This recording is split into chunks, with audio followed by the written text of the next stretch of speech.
Dan sebagai seorang Malaysian yang tengah tinggal di Jakarta sekarang, I also feel that this is unfair. Sampah banyak gila di Malaysia. Sampah banyak. Macam ni lah, setiap negara mesti ada kelebihan dengan kekurangan. Yang kau pergi Europe pun, kau pergi US pun, kau pergi mana-mana lah entah. Benar, guys. Mestilah ada area yang kotor, ada area yang bersih, ada area yang serabut, ada yang tak. Hey guys, apa kabar semuanya? Kali ini seru banget guys, karena kali ini kita bakal nge-review seorang cewek dari Malaysia yang datang ke Indonesia dan dia menghujat bahwasanya makanan atau warung-warung makan di Indonesia itu kotor dan tempat-tempat di Indonesia juga sembraut guys, nggak jelas. Nah, akibat hujatannya tersebut, ya kan, sekarang dia udah kena mental guys. Ribuan netizen Indonesia itu menyerbu dia dan menghujat balik kelakuan dia guys, yang nggak sopan tersebut guys. Jadi guys, sekarang cewek ini mengaku menyesal guys. Nama dia adalah Intan Nurliana guys. Jadi kata-kata apa sih yang bikin netizen Indonesia tuh marah sama dia guys? Ayo kita lihat langsung ke akun TikTok dia guys ya. Nah guys, inilah akun TikTok dia, Inai2U guys ya, Intan Nurliana guys. Dia punya 42.000 pengikut dan 195.000 orang yang suka guys ya. Jadi manakah postingan yang bikin netizen Indonesia tuh ngamuk-ngamuk dan marah-marah sehingga dia menyesal guys? Ini dia guys postingannya. Kalau tak ke Jakarta, aku tak akan tahu yang apa guys. Yuk kita lanjut. Nah, first impression kita orang. Nah, ini guys, di mata dia pertama kali ke Indonesia adalah kotor guys. Dia mengatakan bahwasanya Jakarta itu kotor guys ya. Bukan Indonesia guys, tapi Jakarta ya. Kotor, kemudian serabut yang dia lihat guys. Kemudian makanannya nih guys, kita orang makan dekat restoran je tapi still kotor, cawan berkulat ya, nasi ada macam ulat tuh, padahal nampak elok je kan dalam gambar nih. Nah, dia mengatakan bosnya makanan-makanan yang dibelinya tuh guys macam-macam banyak ulatnya gitu guys, kotor banget guys. Guys, kemudian another restoran yang kotor, semua restoran kita orang pergi kotor weh katanya guys. Wah, parah banget guys ya.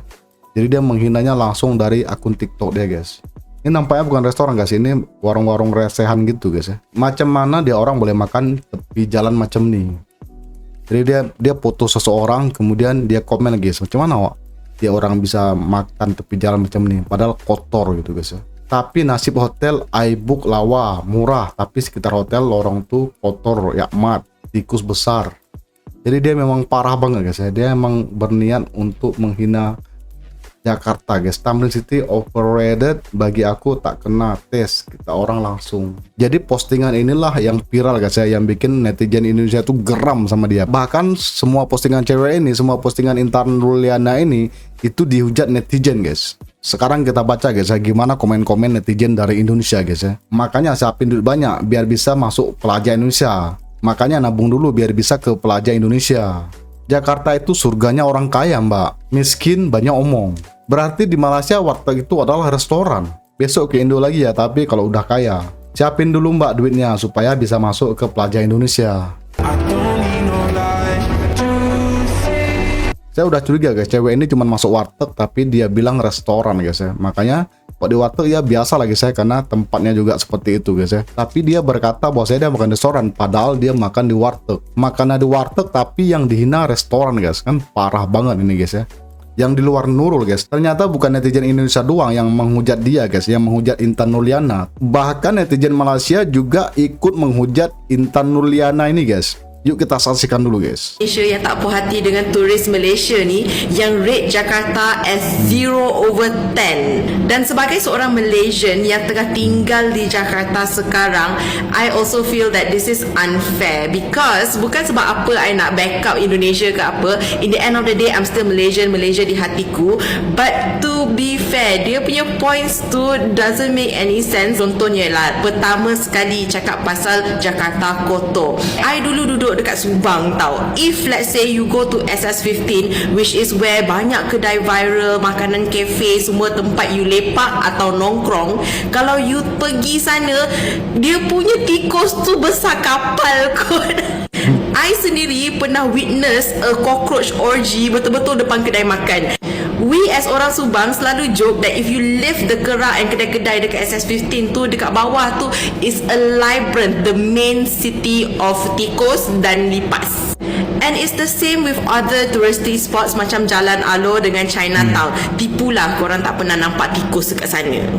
Tapi kalau korang pergi kawasan atas dekat Malaysia, kau dapatlah atas. Takkanlah kau jumpa tikus atau cockroach. Sama juga dengan Jakarta. If you pergi dekat kedai atas-atas, dekat Jaksel for example, or even in the CBD, of course, in every area mesti ada rodents.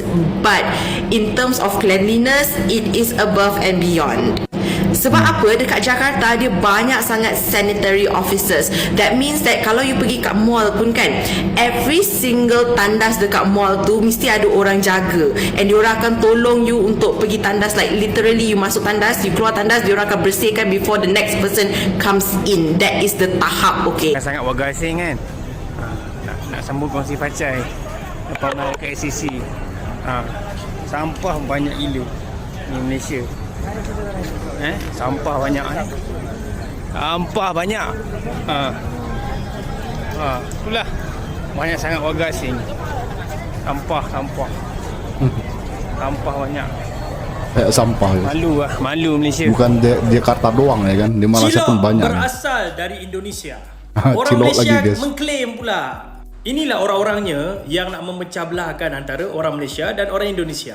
Orang-orang Malaysia dan orang-orang Indonesia, kenapa bergaduh? Perlu ke memburuk-burukkan negara orang? Orang Malaysia burukkan negara Indonesia, orang Indonesia memburukkan negara Malaysia. Bila buat macam ni, memberikan kebaikan kepada ekonomi negara kita ke?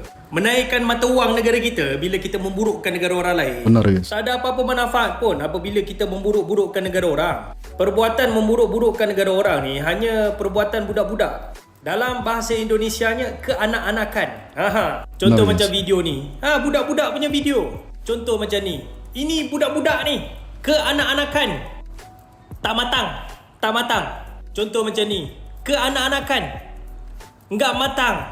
Okay, I will try to cakap Melayu.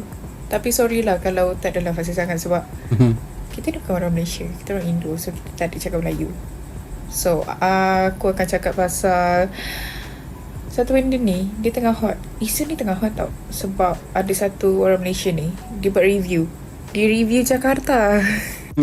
Kalau korang tak tahu pasal video yang tengah hot, tengah viral tu, korang boleh tengok dekat profile aku. Lepas tu, tak payah scroll sebab sebelum video ni. So macam ni lah, setiap negara mesti ada kelebihan dengan kekurangan. Yang kau pergi Europe pun, kau pergi US pun, kau pergi mana-mana lah entah. Benar guys. Mestilah ada area yang kotor, ada area yang bersih, ada area yang serabut, ada yang tak. Pertama, dia review yang Jakarta ni kotor. Okay, as Indonesian who live in Tangerang. Tangerang tu dekat je dengan Jakarta macam kau pergi daripada KLIA tu KLCC macam tu.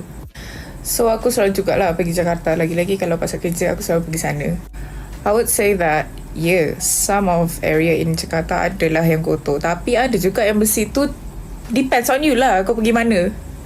Lepas tu dia kata yang Jakarta ni serabut. Tak, dia ingat KL tu tak serabut ke? Aku pergi sana dah berapa kali entah. KL tu serabut gila. Tapi aku okey je. Lepas tu dia kata yang jam dekat Jakarta ni teruk. Kalau kau pergi high season atau kau pergi tak barang nak pergi kerja, balik kerja, mestilah jam cik. Kau ingat KL tu tak jam ke? KL tu jam juga. Lepas tu, penduduk dekat Malaysia ada 30 berapa juta kan? Penduduk dekat Jakarta sahaja tau, ada 11 juta. Kau bayangkan je lah. Lepas tu dia cakap pasal apa lagi? Oh, yang cawan berkulat. Lepas tu ada ulat lah dekat ni lah, dekat tu lah. Kalau dah tahu ada ulat, kau komplain. Bukan kau ambil gambar, lepas tu kau viralkan. Sebab kita ni, orang Indonesia, takkanlah kalau kita tengok ada ulat ke, cawan berkulat ke, kita makan, kita minum. Mestilah kita buat komplain. Tak payah cakap pasal yang kau makan restoran lah, ni lah, tu lah. Sebab kita tengok daripada pinggan pun, kita tahu kau makan dekat mana. Kau makan dekat restoran macam mana. Oh, di warteg. Lepas tu kau boleh tanya, macam mana lah kita ni boleh makan tepi jalan macam tu. Ramai kawan Malaysian aku yang dia datang Indo, lepas tu aku bawa makan tepi jalan. Diorang okey je. Kau je yang lebih. Macam mana? Apa lagi? Kau cakap yang baju raya dekat sini tu tak kena dengan taste engkau. Kau pun sedar yang tu taste engkau, bukan taste semua orang Malaysia yang datang sini. Macam inilah. Aku dah berapa kali entah pergi Malaysia. Aku pergi Penang, aku pergi JB, aku pergi Melaka, aku pergi KL. Ada je tempat makanan yang aku tak kena, aku tak rasa selesa. Tapi aku tak adalah bising macam kau. Aku tak adalah sampai buat video aku review Penang ke, aku review Melaka ke, aku review Johor ke, aku review apa lagi, KL ke. Kalau aku rasa tak selesa, aku rasa tak okey dengan tempat tu, makanan tu, belah je lah. Senang. Kalau ada duit, senang. Semua senang, dek. Nah, gimana guys? Ini sebagai pelajaran juga guys ya bagi kita kalau misalnya kita pergi ke sebuah tempat guys ya. Jadi kita ambil yang baik-baik aja guys. Kita tinggal yang buruk-buruknya kalau kita pergi ke suatu tempat guys ya. Jangan pula kita menghina tempat yang pernah kita singgahi guys. Kalau menurut saya guys, ini semua pasti ada hikmahnya guys ya. Ada satu hikmah yang bisa saya tangkap dari sini bahwasanya netizen Indonesia tuh sekarang lagi terpecah 3 guys ya. Pendukung paslon 1, pendukung paslon 2, pendukung paslon 3 guys. Tapi gara-gara ini guys, semua itu guys bersatu guys ya, membela Indonesia guys. Bahkan bukan orang Indonesia doang yang membela Jakarta, bahkan netizen Malaysia juga merujak Intan Nurliana guys yang udah menghina Jakarta guys. Nah, bagaimana menurut pendapat kamu guys? Silahkan berikan tanggapan, sanggahan, opini dan kritik. Semoga bermanfaat bagi kita semua dan menjadi ilmu yang mantap juga guys ya. Saya cukupkan video sampai sini dan sampai jumpa lagi di video selanjutnya. Wassalamualaikum warahmatullahi wabarakatuh. Ciao. Mantap.